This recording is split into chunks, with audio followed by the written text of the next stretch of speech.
uma das práticas fundamentais que eu utilizo para que o aluno, de fato, ele se interesse, se oportunize em relação à disciplina, eu trabalho com a questão do fichamento de conteúdos. Então, antes de explicar um conteúdo, o aluno ele já tem uma pré-escrita daquilo que ele vai compreender, que a gente vai dialogar sobre aquele conteúdo. Porque através desse fichamento,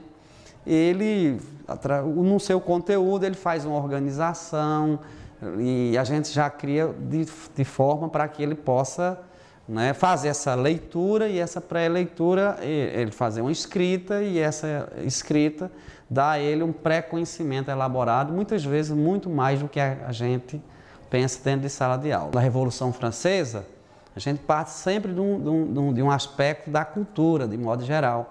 O Delacroix, com aquela pintura revolucionária dele, né, até chegar aos pintores brasileiros, como o de Cavalcante, por exemplo, e até a questão político-regional nossa, com Patativa do Assaré, mostrando as dificuldades, incorporando essa leitura ao longo do tempo. E, ao mesmo tempo, ainda que o material utilizado pela escola não contemple, e aí a gente faz um material extra para os alunos que é sobre a história do Ceará. Trabalhar a colonização brasileira, se trabalha também a colonização do Ceará. Trabalhar a independência do Brasil, se utiliza também a questão da incorporação do qual o papel do Ceará no processo de independência do Brasil. Criando uma coisa que é importante no mundo de hoje, despertar no aluno a sensibilidade, né? Nós somos seres éticos, políticos, mas também nós somos seres sensíveis. E o trabalho com a sensibilidade do aluno é fundamental nessa perspectiva, para que ele possa entender ele como um sujeito da história, um sujeito que pensa, um sujeito que vive, um sujeito que conhece aquilo que ele está interagindo, que é o fato histórico, mas ao mesmo tempo um sujeito que tem uma posição própria. Quer dizer, eu sempre trabalho com eles assim. É importante para vocês compreender a questão de uma guerra, mas é muito mais importante entender a questão do conceito da paz, do papel do homem em sociedade.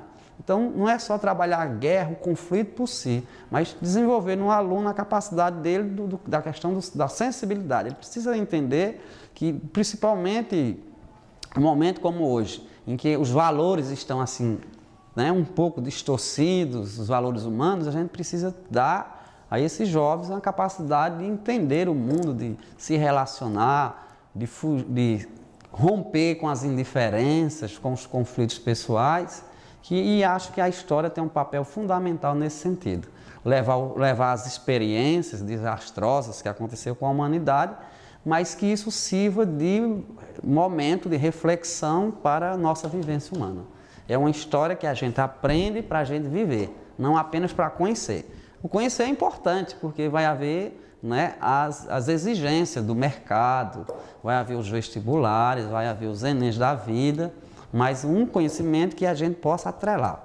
A história de Roma tem uma fundamentação importante para nós, que é para nós entendermos não apenas a beleza da cultura romana, as diferenças das classes sociais romanas, só por exemplo eu estou citando, mas a questão da luta social que existia em Roma, a luta pelo direito que é tão fundamental, comparando as organizações daquela época com as organizações de hoje, a luta pela terra e tudo isso. Então é um conhecimento, como eu costumo dizer, um conhecimento vivenciado de experiência. E essa experiência, a sala de aula, é o espaço fundamental de fazer isso.